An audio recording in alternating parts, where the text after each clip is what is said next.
Why is no one talking about Trump's federal layoffs? The numbers are shocking. Join Money Smart Basics as we dive into the impact of the Trump administration's decisions. Just how many federal workers lost their jobs? The truth might surprise you. Remember to like and subscribe for more Money Smart Basics videos. Stay until the end to receive a bonus tip. If you have any suggestions for financial literacy topics, please leave a comment. Look in the description below for wealth-building tools and income opportunities.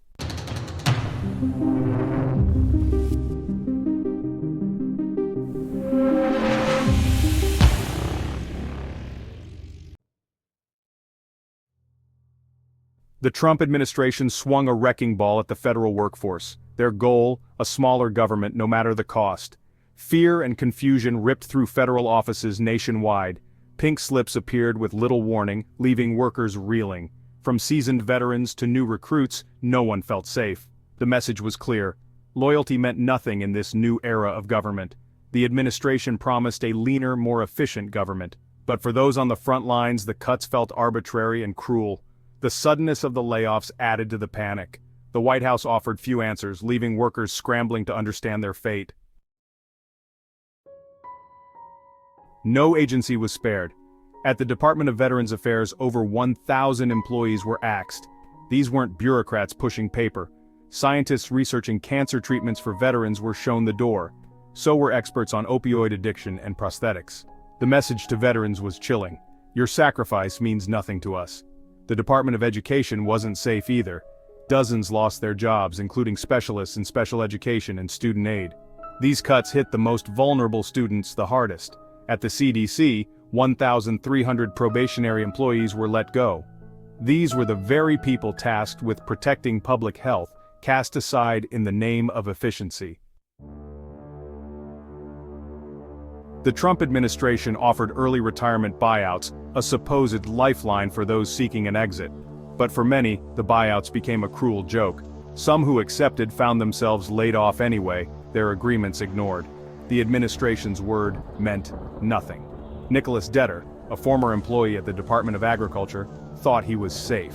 He accepted a buyout, believing he had a deal. He was wrong. Detter, who had consistently received positive evaluations, was thrown out like yesterday's trash. The buyouts were just another broken promise in an administration built on them. Andrew Lennox, a 10-year Marine Corps veteran, thought his service meant something. He believed that the sacrifices he made, the time he spent away from his family, and the dangers he faced on the battlefield would be honored and respected by his country. He served in Iraq, Afghanistan, and Syria, risking his life for his country. Each deployment was a testament to his dedication and commitment to the values he held dear. He saw friends injured and lost, and he carried the weight of those experiences with him. But his sacrifice meant nothing to the Trump administration. Despite the promises made to veterans, the reality was starkly different. The administration's policies and actions often seemed to disregard the very people who had given so much. Lennox, who was enrolled in a supervisor training program at a VA hospital in Michigan, was abruptly laid off. The program was supposed to be a stepping stone to a stable career, a way to continue serving his fellow veterans. Instead, it became a symbol of broken promises. "In order to help veterans, you just fired a veteran," he said, his voice filled with disgust. The irony was not lost on him or his colleagues. The very institution meant to support veterans was now turning its back on them. David Rice, a disabled Army paratrooper, was also betrayed. His story echoed that of many others who had served their country with honor, only to be discarded when they were no longer deemed useful. He landed a job as a foreign affairs specialist at the Department of Energy. It was a role that allowed him to use his skills and experience in a meaningful way, contributing to national security and international relations. He felt secure, even buying a home in Florida. It was a dream come true for his family, a place where they could finally put down roots and build a future. Then the layoff notice arrived. The news was devastating, shattering the sense of stability and security he had worked so hard to achieve. Rice, like countless other veterans, was left reeling. The uncertainty and fear of what came next were overwhelming. The sense of betrayal was palpable, a stark reminder of how easily their service could be forgotten. The administration's message was clear: your service is a commodity, easily discarded when inconvenient. The protests and outcry from veterans and their supporters highlighted the deep sense of injustice and the urgent need for change. The discarded uniforms on the ground were a powerful symbol of the broken promises and the need for a renewed commitment to those who have served. Section 5. Murkowski's stand, a Republican dissents. Even within the Republican Party, a chorus of dissent emerged. Senator Lisa Murkowski of Alaska refused to stay silent. Indiscriminate workforce cuts aren't efficient and won't fix the federal budget, she declared. Murkowski saw the layoffs for what they were, a blunt instrument wielded with little thought or compassion. She slammed the lack of transparency from the administration, highlighting the struggles her office faced in getting straight answers. Murkowski's stance resonated. This wasn't just about partisan politics, it was about basic fairness and common sense. Her willingness to break ranks showed the depth of the administration's miscalculation. Section 6. Empty gesture layoffs won't fix the deficit. The Trump administration sold the layoffs as a necessary evil, a painful but essential step to rein in the deficit. It was a lie. They claimed that by reducing the number of federal employees, the government would save a significant amount of money, thereby reducing the national deficit. However, this narrative was misleading and oversimplified. Experts were unanimous. The impact on the deficit would be negligible. Financial analysts and economists from various institutions reviewed the data and concluded that the savings from these layoffs would be minimal at best. The layoffs were more about optics than actual fiscal improvement. The Congressional Budget Office estimated that civilian federal worker compensation cost the government $270 billion annually. While this might seem like a large number, it is a small fraction of the overall federal budget. The real drivers of the deficit are entitlement programs, defense spending, and tax policies. Even if every single federal worker was fired, the deficit would still top $1 trillion. This stark reality highlights the futility of targeting federal workers as a solution to the deficit problem. The layoffs would not make a dent in the massive financial shortfall. The math was simple and damning. Cutting federal jobs would not solve the deficit issue. Instead, it would lead to a loss of essential services and a demoralized workforce. The numbers clearly showed that the layoffs were not a viable solution. This wasn't about fiscal responsibility, it was about dismantling the federal government, consequences be damned. The administration's true motive was to weaken the federal workforce and reduce the government's ability to function effectively. This approach ignored the long-term damage to public services and the economy. The layoffs were a political stunt, a bone thrown to the administration's base, with real people paying the price.